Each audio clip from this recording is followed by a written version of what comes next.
I've mentioned to you before Fred Taylor, the former NFL running back, future Hall of Famer. Yes. And I heard him on the I Am Athlete podcast a couple of days ago talk about playing the hand that you're dealt. And he said that there was a certain point in his life where he was looking at the relationships that were around him, and he was being hypercritical of basically everybody in his life and saying, oh, well, this person I'm going to cut out because they don't do this well. I'm going to cut this person out because of that. And I think that's what I've kind of done now in the past couple of years, like what you're talking about, is when you start being more disciplined about who you want to kind of be in your life, because you have to realize that yourself is going to be a product of the people you're around a lot. Everybody knows that. So, but what has happened with me is I've probably, in that process of getting higher standards, trying to change what I'll accept, maybe I've become in certain ways too critical of some people. And what Fred Taylor was saying is that you have to realize that these people are in your life right now, and they might be in your life for a reason, but whether or not they are, this is the hand that you're dealt. So try to be better at accepting people for who they are and dealing with them accordingly based on who they show you that they are.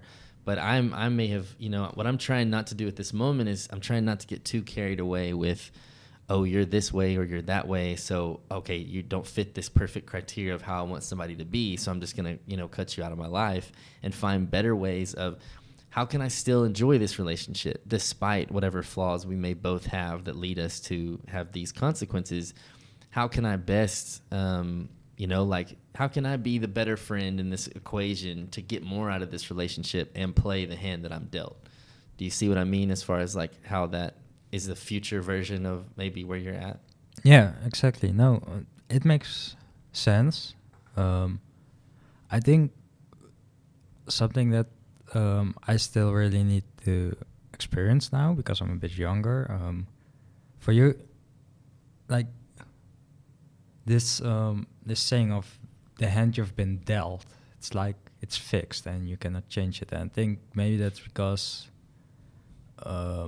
you kind of have the people around you from your job, from your friends who are here, and then there's also the thing that you emigrated from America to here. So I think that makes childhood and college friendships even more complex and difficult to keep. Yes. So, but I don't think there's a hand you've been dealt. There's what you have now, but there is like endless opportunity to develop new relationships. It's just a lot more difficult, and it's also a bit of high risk, high reward, because you're not sure how these relationships could potentially develop. I think friendships and dating are in that sense quite similar, where, there are a gazillion interesting people on the world. You just need to find them and try to connect with them, and there might be a connection, there might be none, and you don't know beforehand. So but that's the thing is, so like with dating, like you say, you kind of have this idea of these are my standards, this is my dream girl, this is who I'm looking for, so I'm okay to just keep going until I get that person, With friendships, it's different because you could, if you don't want to have any friends, it's fine. But if your standards are too high, and I'm not saying this is you at all, if your standards are too high and you're, whatever, yeah, you can just keep getting dealt a new hand over and over and over. Just keep folding, keep getting a new hand. But there's no guarantee that any of those are going to be better. You might be, not saying you, but you might be chasing this phantom perfect friend when actually the problem might be you.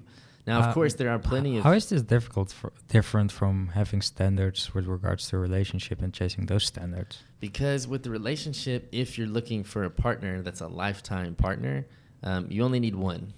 And then that one is hopefully going to last you for the rest of your life. Right. Friends aren't like that.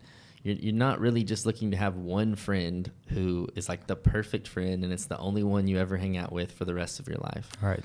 Therefore, you need, and also it's like you kind of need friends to have in different lanes. You need your sports friend. You need your politics friend. You need your, health nut friend, that's going to kind of keep you. I agree to that part. And I think, so you have one set of standards for a life partner, And then you'd have a set of standards for your politics friend, and a set of standards for your fitness friend, and a set of standards for your colleague friends. I don't want you to feel, though, I'm not discouraging you at all from your view of, I do think you should be willing to change cards, right? If you have a friend who you think you should cut out of your life, I totally think that you should do that.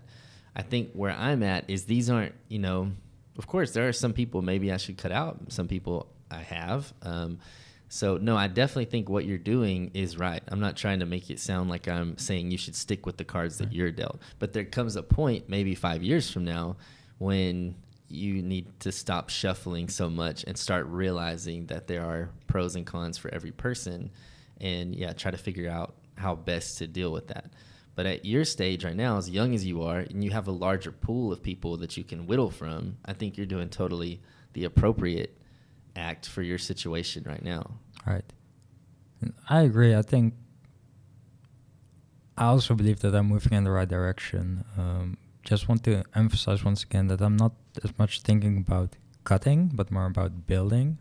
So it's kind of difficult to do one without the other, though, in a sense. If you're going to invest in some people, that means you're investing less in others. Right. So limited resources, indeed. It's going to be a shift in resources. You may not text them and say, hey, by the way, I'm not investing in you in 2021. Sorry. But it'll happen. And there will also be people in your life who you've consciously decided, I don't really want to invest time in that person, but they continually reach out to you wanting your investment because they need you in their life, or they want you in their life. Right. And a lot of them will take it personally if you don't want to, hang out with them. That will happen. They should. And I took that personally.